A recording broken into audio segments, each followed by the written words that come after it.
welcome back to our channel. Take it simple. On today's video, I'm going to show you how to change password of a workspace in Slack. It's very quick and easy, so let's get started.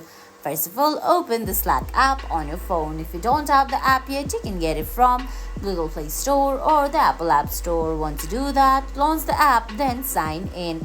Now on your screen, you can see options like Home, DMs and Activities at the bottom, while in the top left corner, you're going to find your workspaces. Tap on it. Now select the workspace that you want to change the password of, then tap on Preferences from the bottom of your screen.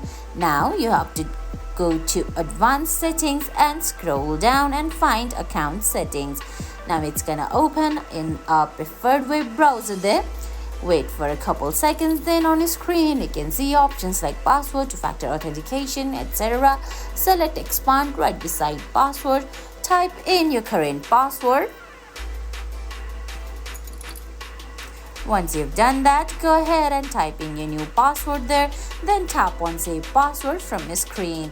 Then your password for the workspace in Slack will be changed. And guys, that's it. I hope you found this video helpful. If you did, please give it a thumbs up, leave a comment, subscribe to our channel and hit that bell icon. See you in the next video.